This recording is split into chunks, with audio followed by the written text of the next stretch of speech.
But I want to get back to the three musketeers or stooges or whatever you want to call them. The three Democrats who are the statewide constitutional office holders in the state of Virginia.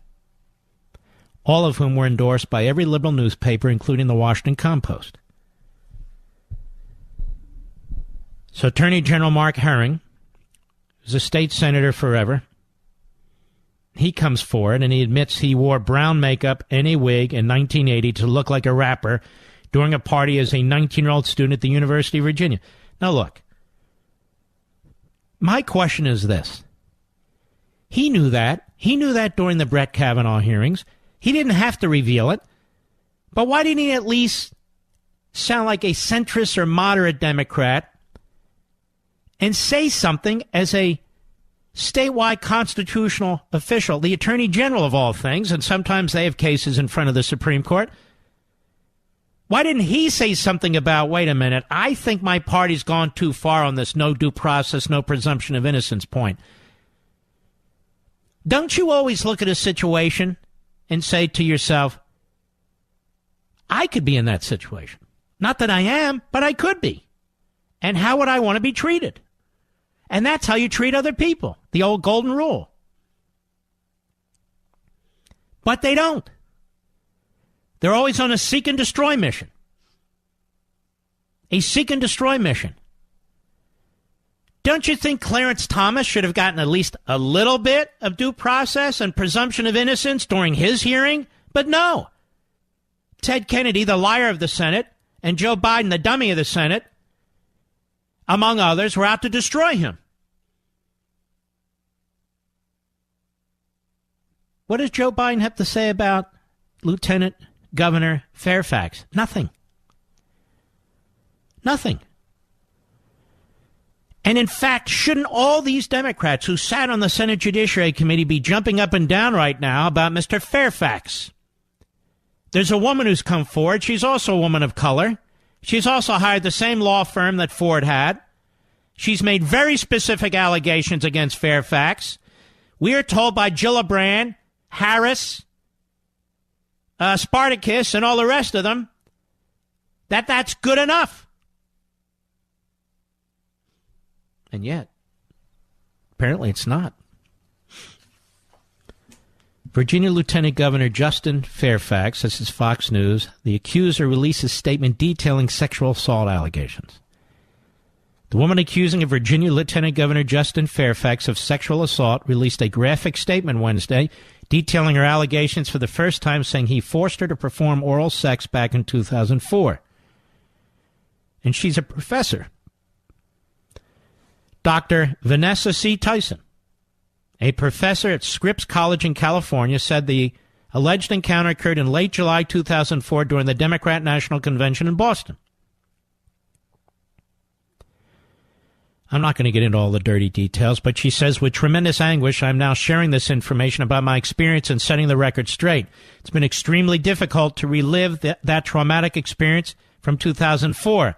Mr. Fairfax has tried to brand me as a liar for a national audience in service to his political ambitions and has threatened litigation, given his false assertions. I'm compelled to make clear what happened. And she does. She has this Katz lawyer as her lawyer, Deborah Katz.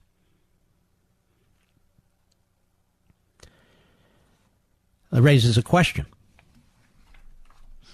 The Washington Post had this information from this Professor Tyson. They said they couldn't corroborate it. How much information could the media corroborate against Brett Kavanaugh? None of it. None of it's ever been corroborated. None of it. And yet the nation was dragged through that spectacle because that's what the media wanted, that's what the left wanted, and that's what these Democrats on the committee running for president wanted. And he squeaked by with a confirmation. Squeaked by. He's a moderate to conservative jurist. Nothing controversial about the man. Nothing controversial in his background. On a circuit court, not just any circuit court, the circuit court in Washington, D.C. for 15 years. Nobody ever said anything negative about his character, about his personal behavior. Then all of a sudden, it all pours out all the lies, all the filth, all the smear. And he has to get up there in front of the nation, barely holding back tears, defending himself against impossible allegations. Allegations that were outrageous on the surface, thrown at him. He's got to sit there and read from pages in his annual when he was in high school. And I didn't hear a damn thing from this attorney general in Virginia. And I hear nothing but crickets, pretty much, when it comes to the Virginia Lieutenant Governor Justin Fairfax and the allegation made against him by Dr. Vanessa Tyson. Well, we can't corroborate it, says the Washington Post. When does that ever stop the Washington Post? When does it ever stop CNN or MSNBC? Or Joe Scarborough and Mika?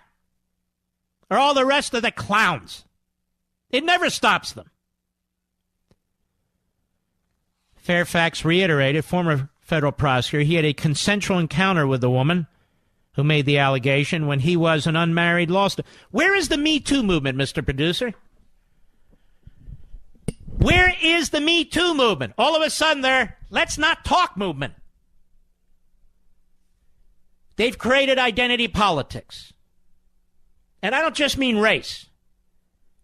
And now it's devouring them from within. All three in Virginia. The governor, the lieutenant governor, the attorney general. Well, I was 19 at the time. I do believe people can change. I do believe people can apologize. I don't believe every mistake in your youth should be a death sentence for the rest of your life, for the rest of your career. I really don't believe that, depending on what it is. We just let thousands of people out of prison, or about to, and everybody's applauding. Prison reform. Prison reform. But when it comes to high-stakes politics, the left doesn't believe in reform or redemption or anything of the kind. It believes in slaughter if you don't agree with them. And they're already working over this nominee to replace Mr. Kavanaugh. Didn't you write when you were in college, when you were at Yale, didn't you write that? What did you mean by this in the essay? What did you mean by this in the article in the Washington Times here? What did you mean by that? Well, you know, and you expect us to believe that you changed your views? That's what we get now. They're still doing it to nominees by this president. They're still doing it. And they do it to men and women of character, men and women who are moral, who just have differences of opinions, and you're not allowed to. They think they own the courts. They think they own everything. And when they do it to an individual who is a minority, who actually is black and doesn't have to pretend to be, like a Clarence Thomas, among others, when they do it to people like that, it's apparently acceptable if you're a Democrat. I'll be right back. Mark Levin.